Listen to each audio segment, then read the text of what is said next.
The Galactic Council chamber hummed with the familiar cadence of administrative procedure. Representatives from 100 worlds sat in their designated positions, atmospheric mixers ensuring that methane breathers and oxygen dependents could coexist in relative comfort. Light panels adjusted continuously to accommodate species with sensitivity ranges from infrared to ultraviolet, and translation matrices hummed quietly, converting the 17 most common language families into comprehensible exchanges.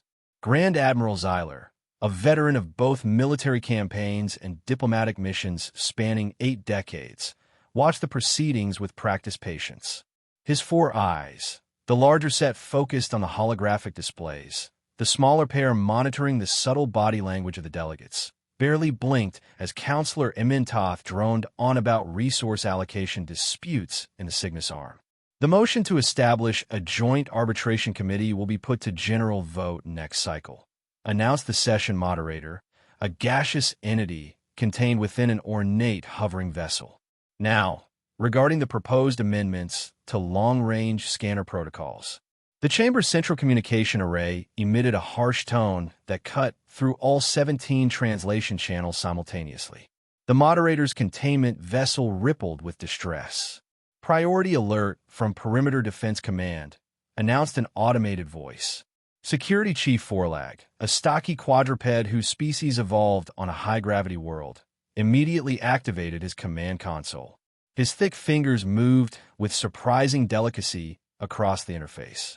Unidentified fleet has appeared at the outer marker of Council space. 17 vessels of unknown configuration. 17 vessels hardly constitutes a threat, remarked Counselor Kthar, his elongated head tilting dismissively. His exoskeleton clicked as he adjusted his position. Why interrupt Council proceedings for standard border traffic? Forlag's expression darkened. Because they appeared simultaneously, at precisely calculated coordinates. No warp signatures detected. And, he hesitated, something rare for the typically direct security chief. Preliminary scans indicate the vessels are covered in dried croc biological matter. The chamber erupted into chaos. Croc blood? Impossible. Kthar's mandibles clattered in agitation. Young diplomat Lyra, representing the crystalline collectives of Tau Ceti, emitted distress patterns through her translucent form. The Croc Imperial Armada has subjugated or destroyed every civilization that opposed them for the last century. Nothing stands against them. Correction, Forlag said, his voice cutting through the panic. Nothing stood against them until now, apparently. Grand Admiral Zyler raised a hand, his leathery skin catching the light. What are they doing now, these unknown vessels? Maintaining position. They've broadcast a single message on standard Council frequencies. Let us hear it, ordered Zyler. A new voice filled the chamber, clear, measured, and speaking perfect galactic standard. Greetings to the assembled Galactic Council. We are representatives of humanity from the planet Earth. We request formal recognition and a seat at your council. We come in peace. In peace. Kthar's voice rose to a near screech. With ships covered in croc blood, Forlag's console chimed again. Sensors confirm. The substance is indeed croc hemolymph. Spectral analysis suggests it's several weeks old. Zyler's secondary eyes narrowed as his primary pair remained fixed on the display showing the unknown vessels. They were indeed strange, asymmetrical in places, lacking the elegant contours typical of advanced spacefaring designs. Most disturbing were the dark purple stains that mottled their hulls, unmistakable even to the untrained eye. What are we dealing with? Lyra asked, her crystalline form vibrating with tension. A species that has apparently done the impossible, Zyler replied. Defeated the croc, and now they're at our doorstep, politely asking for admission. It could be a trick, Kthar insisted. Perhaps the croc themselves, employing some new deception. The croc have never shown such subtlety, Zyler noted, and they certainly wouldn't request membership. They demand submission. Forlag studied his readouts. The vessels show significant battle damage beneath the stains. They've been repaired, but evidence suggests intense combat. I recommend maximum defensive protocols, Cthar said. These creatures, humans, have demonstrated extreme violence. They pose an unacceptable risk. Xyler turned his primary eyes to Cthar. And would you have us turn away a force capable of defeating the Croc? What message would that send? What potential ally might we lose? Or worse, what potential enemy might we create? The chamber fell silent. Preliminary analysis of intercepted transmissions suggests the Croc initiated hostilities against human territory approximately 6 months ago, Forlag reported. Details are fragmented, but consistent with Croc expansion patterns. Lyra's crystalline form pulsed with a thoughtful blue hue. So, they may have been defending themselves. Self-defense does not explain ships covered in the blood of your enemies, Cthar countered. Xyler stood, assuming the formal posture that indicated a command decision. We will invite a small delegation from these humans to present their case. Maximum security protocols will be observed. I will personally oversee the interview. He turned to Forlag. Prepare your most comprehensive scanning suite. I want to know everything about these humans before they set foot on this station. Cthar's exoskeleton rattled in protest, but he did not formally object. And have the station's diplomatic observation lounge prepared, Xyler continued. Let us meet these humans in a setting designed for civil discourse. If they truly come in peace, we shall know soon enough. As the council dispersed to make preparations, Lyra approached Xyler. What do you think we're dealing with, Admiral? Xyler's 4 eyes blinked in sequence, a sign of deep contemplation among his kind. Something new, Diplomat Lyra. Something that has changed the equation of power in our galaxy. Whether for better or worse remains to be seen. The Diplomatic Observation Lounge had been designed to accommodate a vast array of physiologies and psychological preferences. Its adaptive environment systems created neutral zones that wouldn't favor or disadvantage any delegation. For this unprecedented meeting, Security Chief Forlag had installed additional scanning arrays behind seemingly decorative panels, and atmosphere sensors capable of detecting the slightest trace of biological or chemical threats. Cthar paced nervously, his exoskeleton clicking with each step. We should have insisted they clean their ships before approaching. The display of violence is clearly intended to intimidate. Or perhaps, Xyler suggested, there is another explanation we have not yet considered.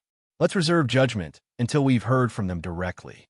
Lyra's crystalline form had shifted to a more formal configuration, the patterns within pulsing with a measured rhythm that indicated professional focus. I've reviewed all available data on first contact protocols across the Council archives. There's no precedent for meeting a species that has already defeated a major power. That's because it has never happened before, Forlag stated bluntly, checking his security feeds. The shuttle from their command vessel has docked. 3 individuals only, as agreed. Xyler straightened his ceremonial vestments. Remember, regardless of what we may think of their appearance or actions, we represent the Galactic Council. We will conduct ourselves with appropriate dignity. The chamber's entry portal dilated, and 3 figures stepped through. They were bipedal, with bilaterally symmetrical features and only 2 visible eyes, extraordinarily simple by Council standards. Their skin tones varied from pale beige to deep brown, and they wore formal attire in subdued colors with minimal ornamentation. No visible weapons, though Forlag scans would determine if anything was concealed. Most striking was their calm demeanor as they took in the alien surroundings and representatives. No visible signs of stress or aggression, just alert, measured observation. I am Ambassador Eleanor Vance, the central figure said, her voice clear and steady.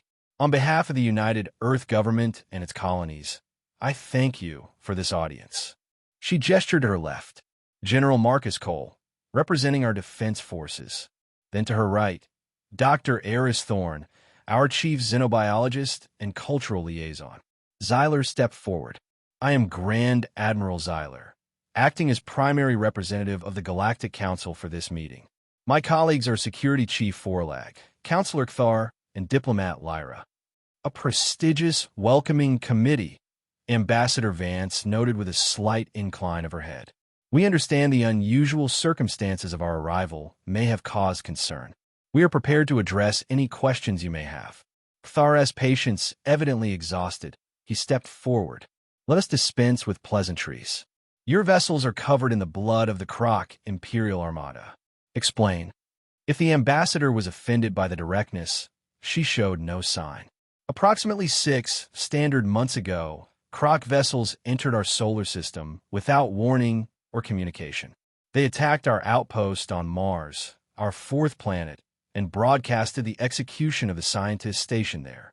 Her voice remained steady, but a subtle tension appeared around her eyes.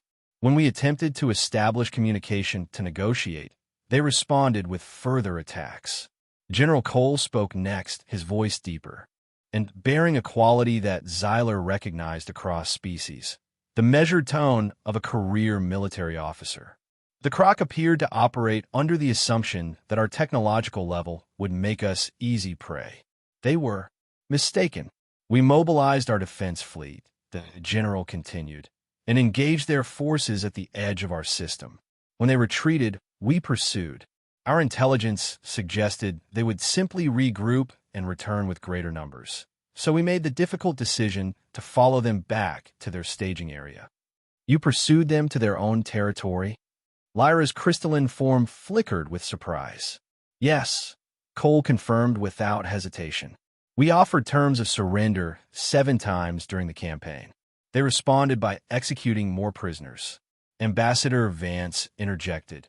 We regret the extent of the conflict, but we had a responsibility to protect our people from future attacks. And the blood on your ships? Thar demanded.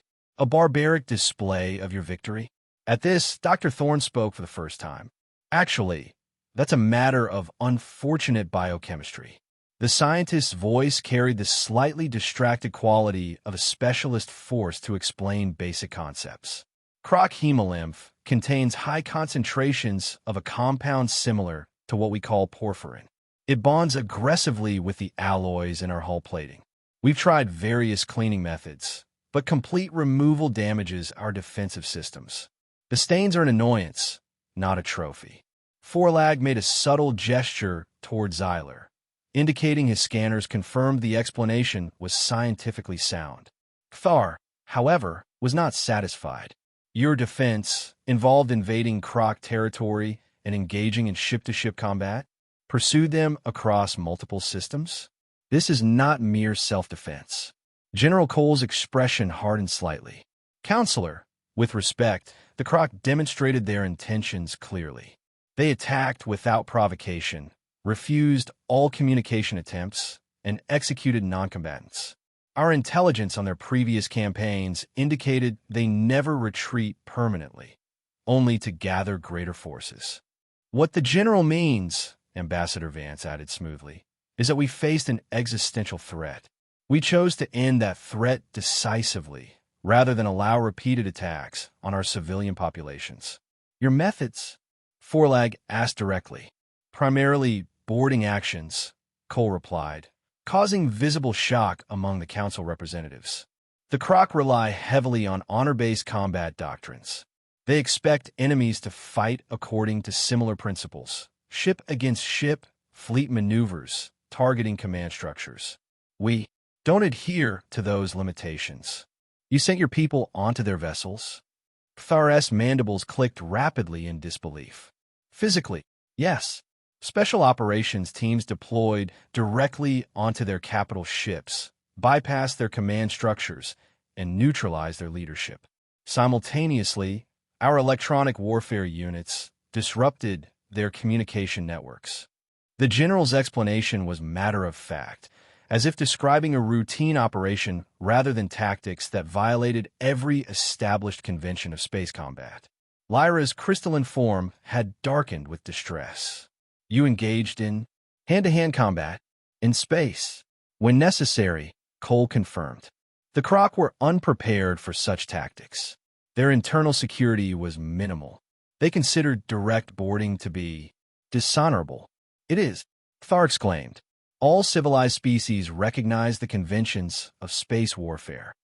Ambassador Vance's expression remained diplomatic, but her tone cooled slightly. Counselor, we respect that different cultures have different customs. However, when facing extinction, humanity's priority is survival, not adherence to conventions we were never party to. The Croc gave us no opportunity to learn their customs before attacking our people. Xyler had remained quiet, observing. Now he spoke. You say they attacked without provocation. Had there been any prior contact between humans and the Croc? None, Dr. Thorne answered. Our first awareness of their existence came when they destroyed our Martian research station. Forlag consulted his data. Preliminary intelligence confirms unusual Croc fleet movements in that sector shortly before the time frame mentioned. There were unexplained attacks on several minor trading outposts in the region as well. Xyler nodded slowly. Their story appears consistent with known facts, disturbing as it may be. Admiral, Lyra said quietly, if what they say is true, they acted in self-defense. However, unorthodox their methods. Unorthodox. Thar nearly vibrated with agitation. They described tactics no civilized species would employ. Boarding parties. Hand-to-hand combat in space. These are the methods of savages. General Cole's expression remained neutral, but his posture straightened almost imperceptibly. With respect, Counselor, they're the methods that worked against an enemy that refused all diplomatic options and threatened our existence.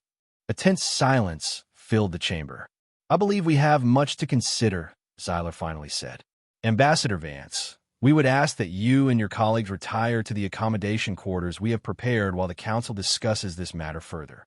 Of course, Admiral, the ambassador replied.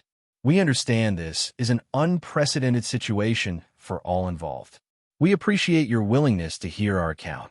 As the humans were escorted from the chamber, Thar turned to Xyler.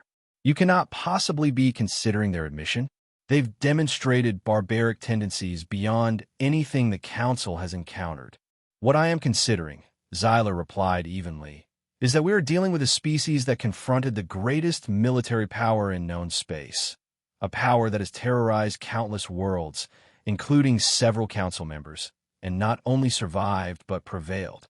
He turned all four eyes to Thar, and they did so while suffering unprovoked attacks on their civilian population. What would your people have done in similar circumstances, Counselor? Thar had no immediate response. Security Chief Forlag, reviewing his data, spoke up. Remote scans of their vessels show unusual design elements. Redundant systems throughout, compartmentalized sections that can function independently if others are compromised, and internal security barriers that create what might be termed killing floors. Meaning, Lyra asked, their ships are designed not only to withstand external attack, but to repel internal borders, the very tactics they employed against the Croc. They built their vessels expecting to be boarded, to fight deck by deck if necessary. A paranoid species, Thar muttered. Or one that has learned harsh lessons, Xyler countered. Forlag, what else have you discovered? The security chief's expression was grim. We've intercepted and analyzed some of their communication signals. Their homeworld history includes multiple large-scale internal conflicts. They've employed weapons of mass destruction against their own kind. This revelation sent a wave of discomfort through the chamber.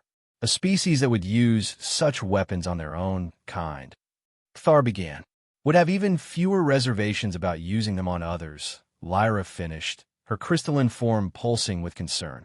Their technology is curious, Forlag continued, not uniformly advanced. In some areas, particularly weapons systems, defensive capabilities, and tactical systems, they appear highly sophisticated. In others, surprisingly primitive. Their approach seems to prioritize practical effectiveness over theoretical elegance. Xyler's four eyes blinked in sequence again. I believe I should meet with them in a less formal setting. Perhaps we might gain better insight into their true nature without the full ceremonial structure. Admiral, I must protest, Thar began. Your protest is noted, Counselor, Xyler replied. But I have not survived 8 decades of service by avoiding difficult conversations. The biodiversity garden of the station represented a neutral ground, a place where various environments blended together, allowing species from diverse worlds to find comfort. Xyler had requested the meeting here at the suggestion of Elder Counselor Tpak, whose species' long lifespan granted her a perspective that spanned centuries. Meet them among living things, she had advised. See how they interact with life that is neither threatening nor useful to them. Much can be learned. Xyler waited near a reflecting pool that contained aquatic specimens from 17 worlds, each separated by barely visible force fields that maintained their specific water chemistry while allowing visual continuity. The humans arrived precisely on time, a trait Xyler appreciated. Ambassador Vance carried a small container. "Admiral," she greeted him. "Thank you for this opportunity to speak in a more relaxed setting." Xyler gestured toward a seating arrangement that could accommodate both human and his own physiology. "I find that formal settings, while necessary, can sometimes restrict meaningful exchange." As they settled, the ambassador offered the container. "A small token from Earth. We call it coffee, a beverage many humans enjoy during conversations. Our xenobiologists have confirmed it should be compatible with your physiology, though I would understand any caution." The gesture was simple but significant. Offering a substance meant for consumption required trust. Xyler accepted the container and sampled the dark liquid. The flavor was complex, bitter yet somehow pleasant. "Interesting," he commented. "Thank you for this cultural exchange." General Cole had taken a position slightly behind the ambassador, his posture relaxed, but alert. Dr. Thorne appeared fascinated by the garden specimens, eyes moving from one display to another with obvious scientific interest. "I hope we might speak more directly about certain matters," Xyler began. "Your conflict with the Croc troubles many on the Council, not because we mourn their defeat. Many worlds have suffered under their expansion, but because of what it reveals about humanity." Ambassador Vance nodded. "I understand. Our methods must seem extreme. They violated every established convention of space combat," Xyler confirmed. "Many species would consider such tactics dishonorable." "Admiral," General Cole spoke up, "there's a saying among human military strategists. There is no such thing as a fair fight. In our history, those who insisted on honorable combat often perished against pragmatic opponents. We value life, our own and others, above abstract concepts of combat honor," Ambassador Vance added.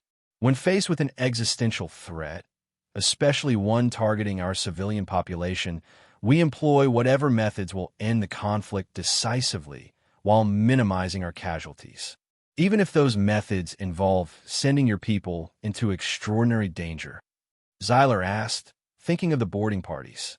"Those who serve in our defense forces understand the risks," Cole said firmly. "Many volunteered specifically for the boarding operations.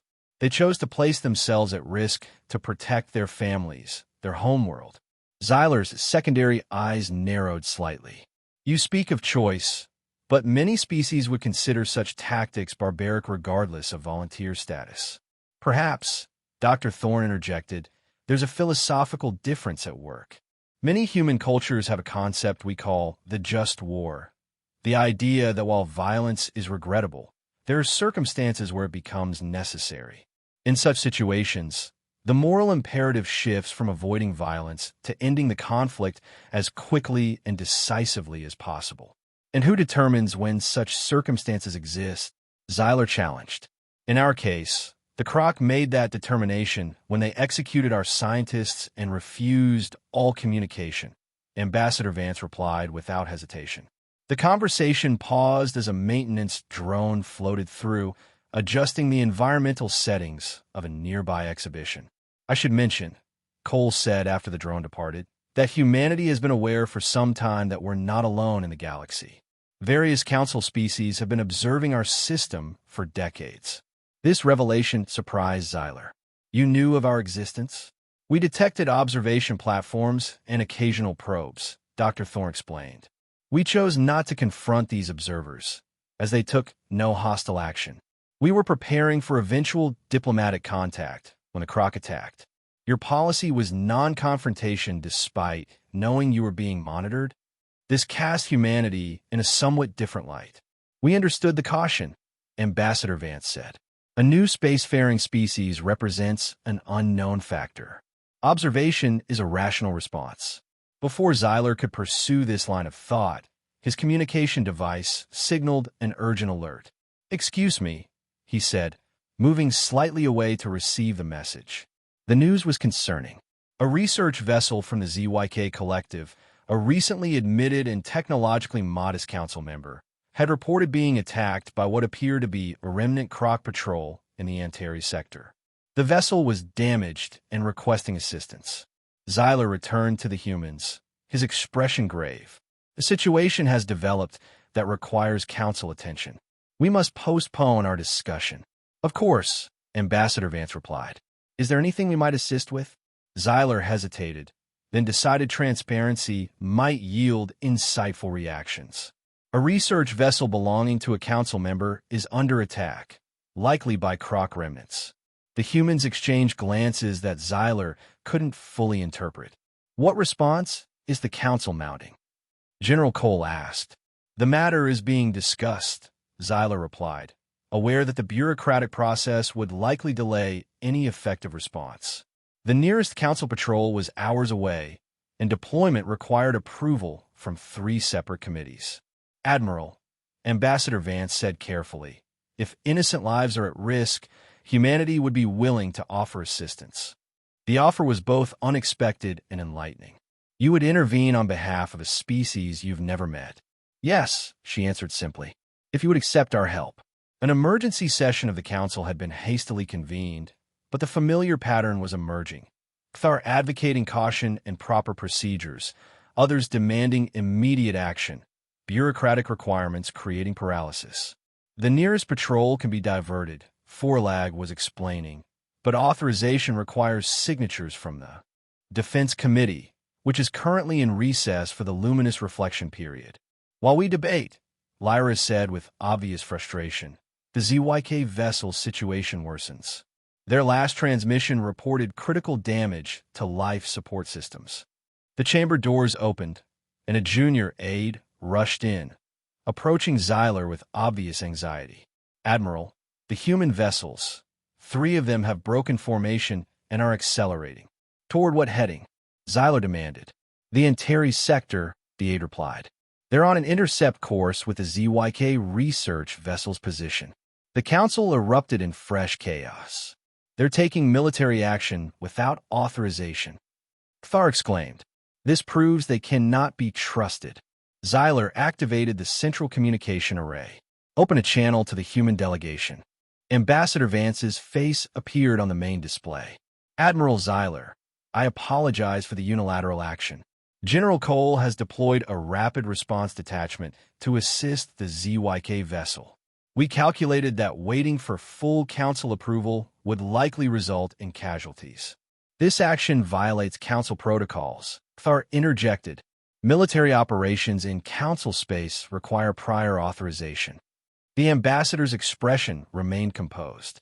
"Counselor, we understand and respect your protocols. However, we operate under a principle called duty to rescue.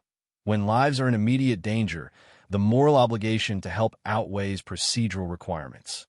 We will, of course, submit to any consequences the council deems appropriate after the ZYK crew is safe." Xyler studied her expression, then made a decision. "We will observe your operation." Tactical display, main screen. The communication shifted to a tactical feed from council monitoring satellites. The 3 human vessels, still bearing their disturbing stains, had executed what appeared to be some form of faster-than-light jump with exceptional precision, emerging almost on top of the conflict zone. The council chamber fell silent as they watched the human vessels engage. What followed was unlike any combat operation in council records. Rather than the expected ship-to-ship exchange of weapons fire, the human vessels deployed what appeared to be targeted electromagnetic pulses, temporarily disabling the Croc ship's weapons systems without destroying the vessels themselves. "They're using non-lethal interdiction," Forlag observed with professional interest. "Precision disabling attacks." As the council watched, a smaller craft launched from one of the human vessels, executing an impossible-seeming maneuver to dock with the lead Croc ship. Within minutes, the Croc vessel's engines shut down. "They've boarded it," Thar whispered, mandibles clicking in distress. The remaining Croc ships attempted to regroup, but the human vessels had positioned themselves to cut off their retreat. A second boarding craft deployed, targeting another enemy vessel. "Remarkable coordination," Forlag noted. "They're systematically isolating and neutralizing each ship." The operation continued with ruthless efficiency. Within 20 minutes, all Croc vessels had been disabled. A final transmission from the human fleet confirmed they had secured the ZYK research vessel and were providing emergency medical assistance to its crew. "They didn't destroy a single ship," Lyra observed, her crystalline form pulsing with complex patterns. "They disabled and captured them, and rescued the ZYK," added another counselor, "when our own response would have arrived too late." Thar's agitation had not diminished. "They acted without authority, in council space, to save council citizens," Xyler countered, "using methods that minimized loss of life." "The fact remains," Forlag said quietly, "that they demonstrated combat capabilities far beyond what most council species possess. The precision of their faster-than-light jump alone exceeds our best military vessels, and the tactical execution was perfect." The implications hung heavy in the chamber. The humans had not simply defeated the Croc through brute force or desperation. They possessed sophisticated military capabilities and the willingness to deploy them decisively. "We must determine," Xyler said into the silence, "whether humanity represents a threat or an opportunity for the Council. What we have witnessed suggests they could be either or both." The Council chamber had rarely seen such intense debate. For hours, representatives had argued the merits and dangers of formally recognizing humanity and offering a council seat. Their actions, while unorthodox, saved ZYK lives, Lyra argued. They demonstrated both capability and restraint. They demonstrated a willingness to disregard council authority, Thar countered. Today they acted without permission to save lives. Tomorrow, they might act without permission for less noble purposes. "The ZYK Collective has formally requested we recognize the human intervention with gratitude," another counselor noted. "They are quite insistent." Forlag, who had been analyzing data throughout the debate, spoke up. "My tactical assessment is complete. The human operation showed several key characteristics. First, exceptional coordination and planning. Second, a preference for capture over destruction. Third, the ability to execute precision faster-than-light jumps that our own military considers theoretically impossible. In other words," Xyler summarized, "they are even more formidable than their victory over the Croc suggested." "Yes," Forlag confirmed. "And based on communications intercepted during the operation, the vessels they deployed were not frontline military units, but what they termed a rapid response detachment, essentially a secondary or reserve force." This revelation sent a ripple of unease through the chamber. "We must face reality," Xyler said, standing to address the full council. "Humanity has demonstrated both the capacity to be a dangerous enemy and a valuable ally. They defeated the Croc, a feat no council species has accomplished. They rescued the ZYK when our own processes would have failed. Yes, they operate according to different principles than we are accustomed to. Yes, they employ tactics we find disturbing. But they have shown restraint, respect for life, and a willingness to aid others even at risk to themselves." "What are you suggesting, Admiral?" Thar asked, his tone suggesting he already knew and feared the answer.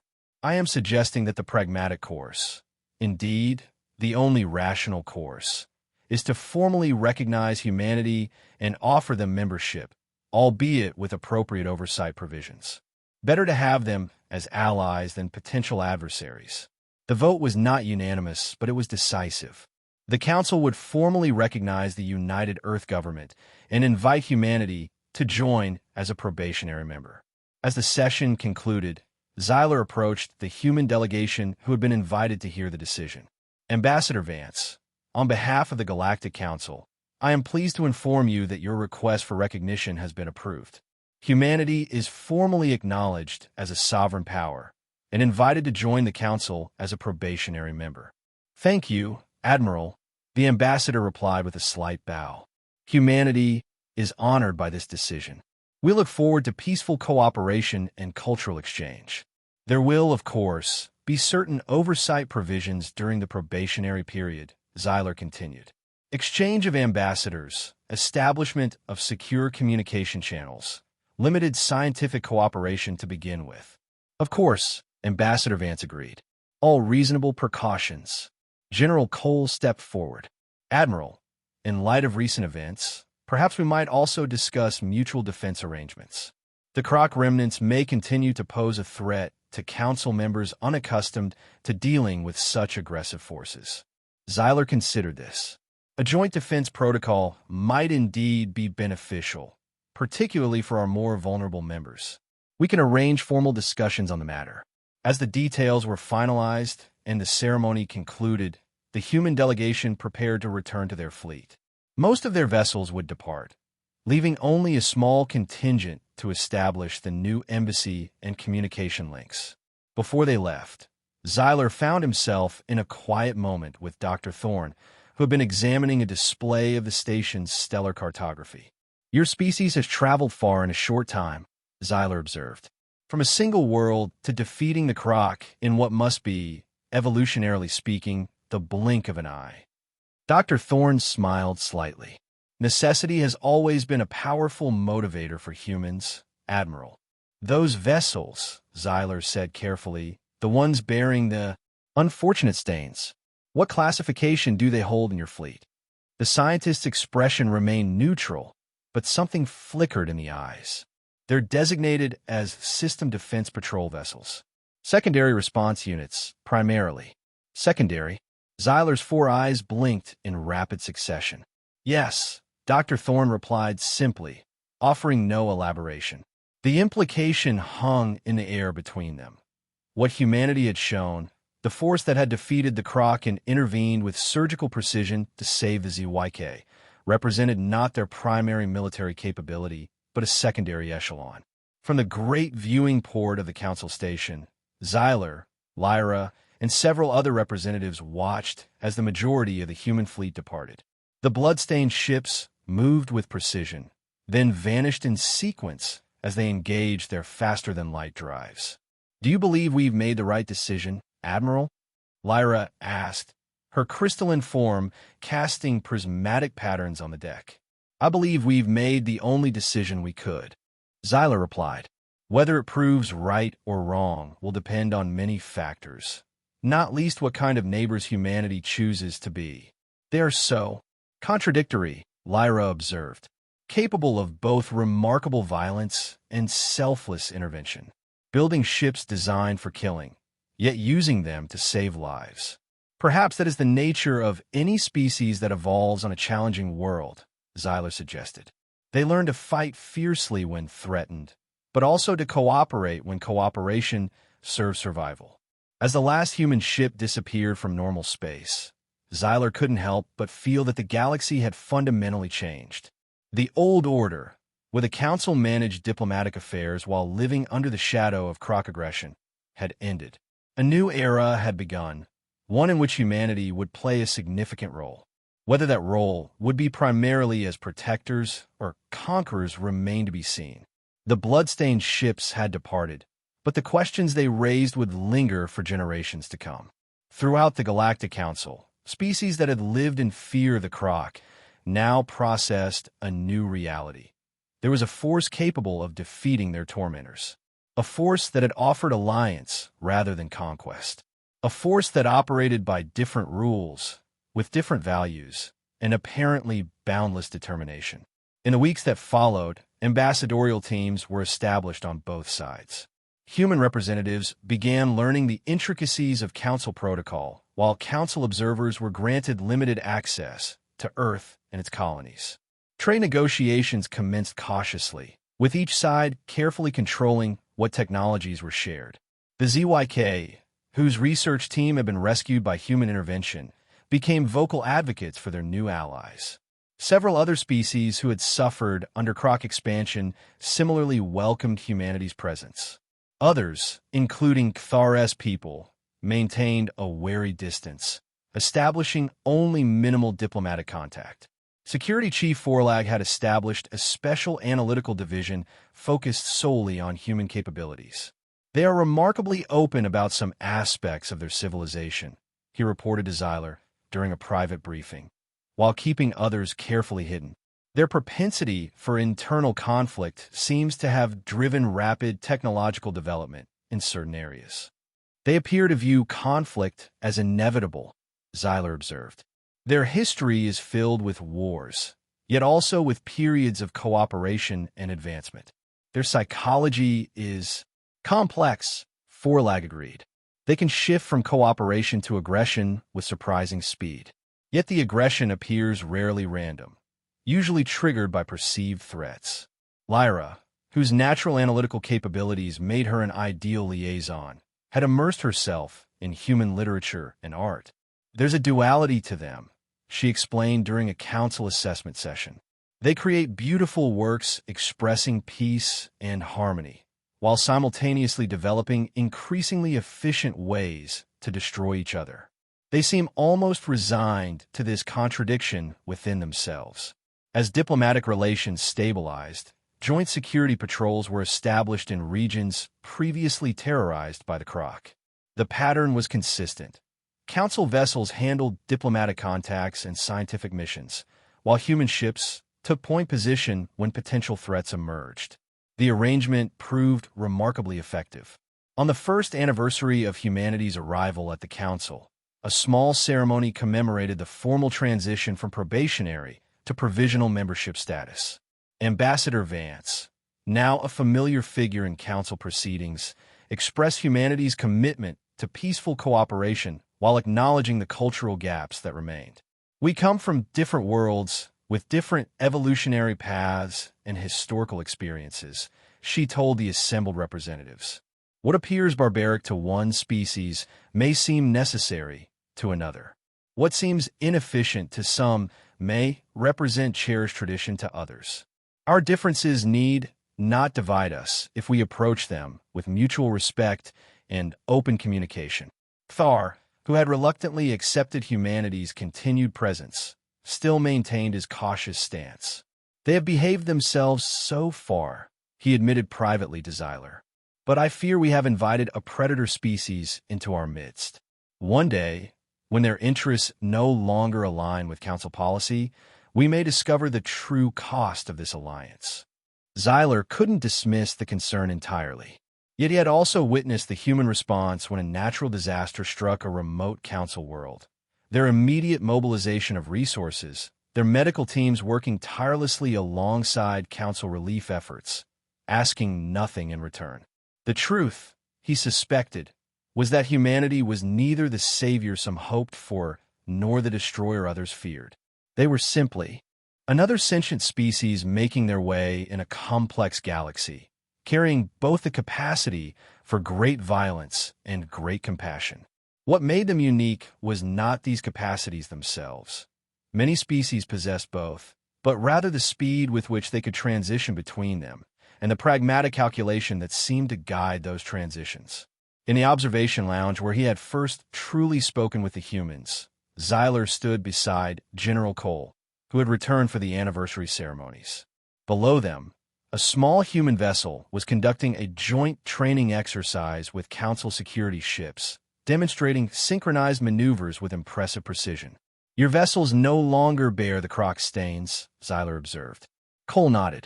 Our engineers finally developed a cleaning compound that doesn't compromise the hull integrity. It was a priority for this visit. A diplomatic gesture. Yes, Cole acknowledged, though some of our crews were oddly attached to them. Battle scars, they called them. Xyler's 4 eyes blinked in their thoughtful pattern. I've studied your species extensively this past year, General. I've reviewed your conflicts, your philosophies, your rapid technological advancement. Yet I still find myself uncertain about humanity's ultimate place in the galactic community. Cole smiled slightly. If it's any consolation, Admiral, we often wonder the same thing ourselves. The two stood in silence, watching the ships move in perfect coordination against the backdrop of stars.